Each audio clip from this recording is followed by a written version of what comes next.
So the next section is idealization. We present ourselves as modified in order to fit into the understanding and expectations of the society in which we are a part of. So essentially we present our ideal self.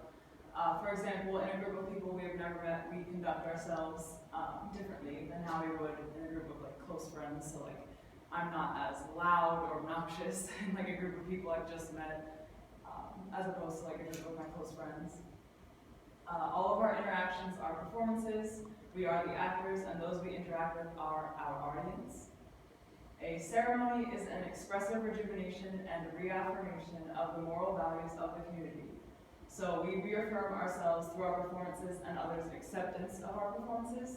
So for example, the book gave an example that in Scotland, like people and like families conduct themselves frugally behind the scenes, but when they have people like over for dinner or host a party, they like present this like banquet of like copious amounts of food and like just so much food that like no one could actually eat all of it, and it's just like to represent their ideal self. And, like I know that happens like when my mom hosts a party, she cooks way too much food, and we always have so many leftovers, so that's just an example of that. Essentially, idealization requires our self to foster impressions in order to be perceived in a different way in different groups of people. So for example, females often reaffirm male dominance. The book gave an example of when females dumb down their intelligence in order to like fit in with the male crowd or like fit in with their boyfriend or whatnot, and it just like reaffirms male dominance. The idealization of the self is all about maintaining impressions. So the book said, or Goffman said, if an individual is to give expression to ideal standards during his performance, then he will have to forego or conceal action which is inconsistent with these standards.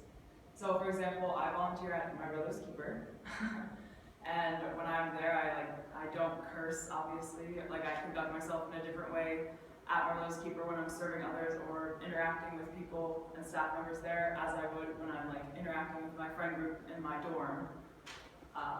And then there are methods of concealing inappropriate behaviors during performances. So the first method is being engaged in a profitable form of activity. So the example the book gave was like a cigar store owner is like a bookie on the side, but he just presents himself as a store owner, so he doesn't like present the profitable form of activity. The second method is correcting errors and mistakes before performing. So that would be like if I rehearsed this speech before I made the presentation, like in front of a mirror or like talking to myself just to like get the kinks out. The third method is only showing the end product, so like no behind the scenes. So like the book gave an example of when an author is writing a book, they don't show the world like the edits that they made, the hard work that they went through. They just show like the finalized, edited, polished product.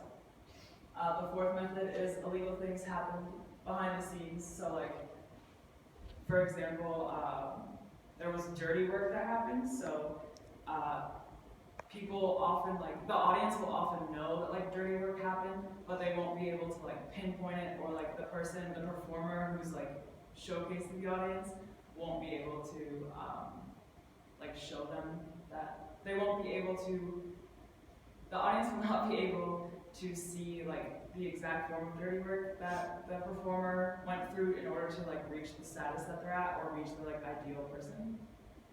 The fifth method is choosing to foster ideals that are visible. So like, for example, I work at a catering company, and so like behind the scenes we get all the food ready, and we get like we clean up the whole kitchen, like we get the food ready, we prepare it, and then we present it, and so like the people on that front stage don't see what we're doing behind the scenes, and they just see like the finalized product, so it's kind of like the fourth method. And the sixth method is fostering the impression of having ideal motives and ideal qualifications for the role we are fronting while performing. So like that's, the book gave an example of clergymen, so like they always front this idea that like they were, they had a vocation, like they had a calling to serve God, but in reality, like I've met several like seminarians who have talked about how like they just ended up trying to go through seminary because it was like a fluke, like they just signed up for a class and then one of their professors were like, oh, you should be a priest, and they like joked about it, and then they ended up going through with it, and they never really had like the vocation. We perform for each of our differing audiences as though it is the only type of performance we are capable of giving. So for example, when we hang out with our parents, we conduct ourselves in a much different manner than when we're hanging out with only our friends. We attempt to ensure our audience that our performance is unique for them, even though it is deeply routinized. Goffman writes, the performer himself is typically unaware of just how routinized his performance really is. So like, for example, when you see one of your friends like walking around campus and they're like, hey, what's up? And you're like, good, how are you? Like, it doesn't really click, but like, you're just so routinized in your like, performance that it doesn't really matter. Essentially, audiences are expected a certain type of performance in different situations, and we strive to put on that performance to the best of our ability in order to idealize ourselves in each situation uniquely.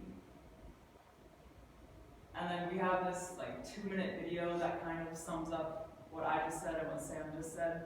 Samantha. My bad. So if you guys want to watch that, it's on the PowerPoint. And then the other section I had was maintenance of expressive control. So basically, Goffman's theory of the maintenance of expressive control stems from our need to stay in character. And he wrote, a single note off key can disrupt an entire performance. So for example, like being on, like I know for myself when I have to interact with people in social situations or like even volunteering, like I have to be on, like I can't mess up, I have to like present myself as an ideal self and like as someone who wants to interact. And then laughing is used as a method of coping with disruptions of expressive control that have been understood but not taken seriously. So it contributes to our apologetic nature. So for example, in Camp Rock, when Demi Lovato's character like accidentally interrupts Joe Jonas's character and she keeps apologizing, and even after he points it out, he's like, oh, like we just said sorry 3 times, she says sorry again.